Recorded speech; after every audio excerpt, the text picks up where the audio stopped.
What is up, Bolt fam? This Chargers deadline was different. No fireworks, no blockbusters to get us hyped, but there were moves, man, and they speak volumes about where this franchise is heading. We saw a surgical trade, the kind that shows vision and composure in the middle of chaos. But then, right in the middle of that calculated plan, came an unexpected exit. A guy traded for a draft pick when no one saw it coming. It was weird. It was out of left field. But maybe, just maybe, it was the exact kind of decision that separates those who react in panic from those who think long-term. And that's where the story gets juicy. But before we even dive into the analysis, let's do that quick pregame ritual that keeps the channel alive. Hit that subscribe button. It's free, and it fortifies this community of true Chargers lifers.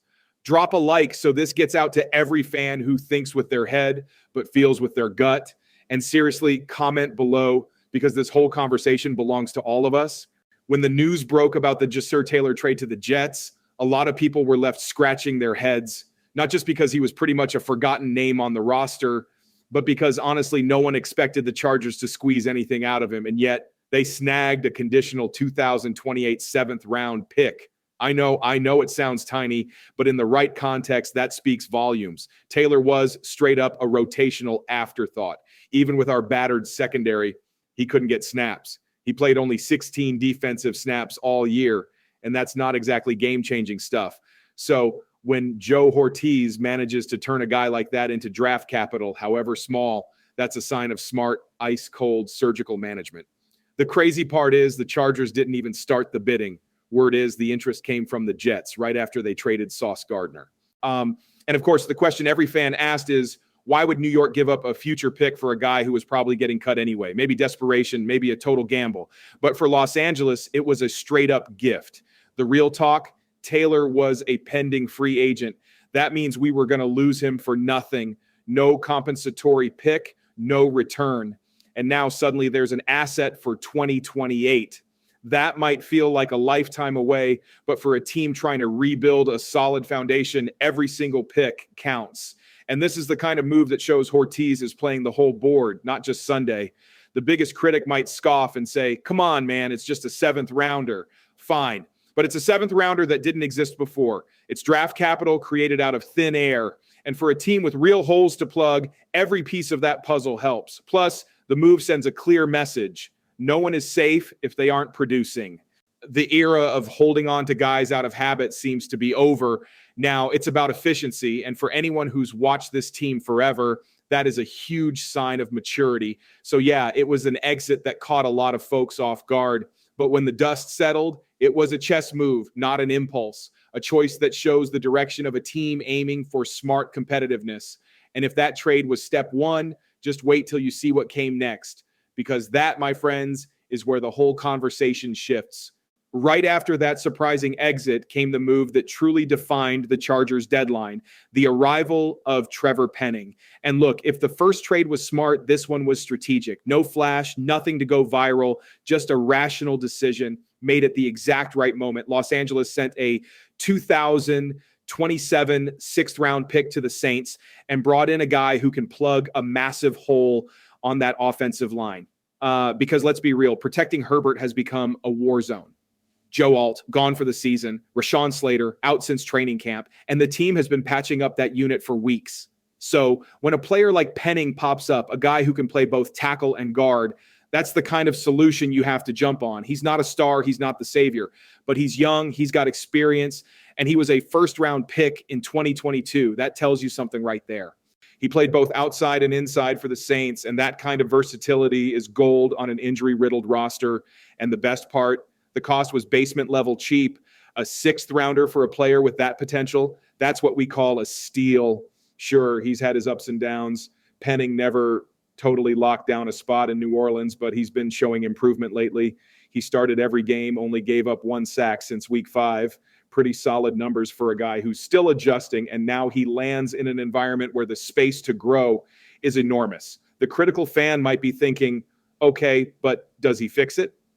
The answer is maybe not right away, but it's the kind of move that shows the front office is awake. Hortiz understood that Herbert wouldn't survive another season finishing behind a makeshift line. He needed size, he needed strength, he needed hungry dudes, and Penning brings that. He doesn't raise the ceiling, but he holds the line so the offense can breathe. And on a team that still dreams of the playoffs, that could be the difference maker. So if the Taylor exit was about intelligence, this arrival is pure strategy. The Chargers are trading flash for reliability. And for those of us who've been burned by empty promises, that almost sounds like a relief. And hold up, because the impact of this trade goes beyond just protection. There's a detail about Penning that speaks volumes about what the team is planning for the next few months. When Trevor Penning arrived, everyone wanted to know who this guy really is because, let's be honest, not everyone deep dives the Saints offensive line. And that's exactly where the value of this trade lies. Penning could be a hidden gem in the deadline chaos. This dude comes from New Orleans, where he played both tackle and guard.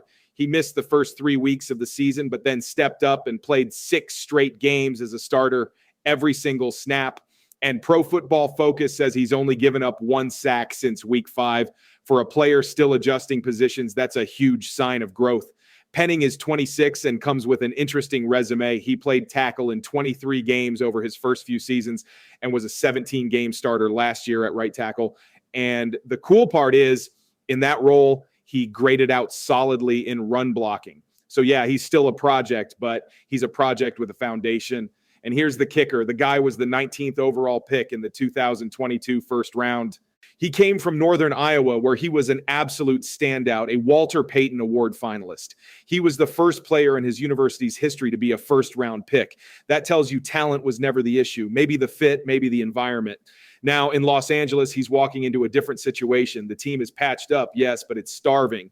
And Penning has a golden opportunity to prove he can be that reliable guy who holds the line when everything seems to be falling apart.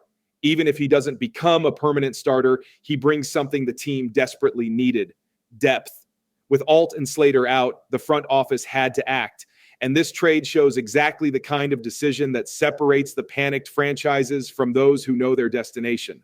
Penning might not be the definitive answer, but he represents the effort to keep Herbert upright and the offense functional. So if the name doesn't immediately hype you up, remember this: not every good play makes noise. Sometimes the best move is the one that stabilizes the foundation without drawing attention. And that's exactly what the Chargers did here. Now, if there was one point that split the room this deadline, it was what the team didn't do.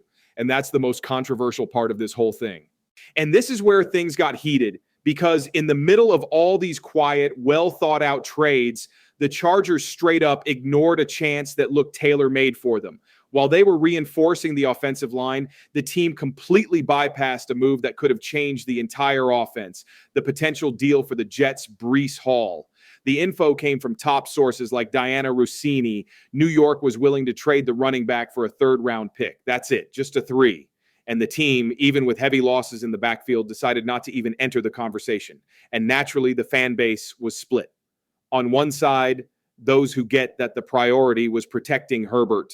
After all, without a line, nothing works. On the other, those who saw the price and thought, "You kidding me? For that value, we should have absolutely gone for it." Especially with Najee Harris out since week 3 with a serious Achilles injury, and Omarion Hampton sidelined on injured reserve since week 5.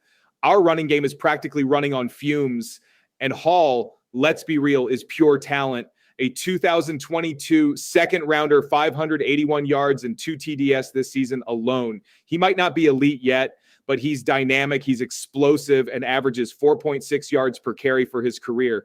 He would have been an immediate upgrade, no doubt.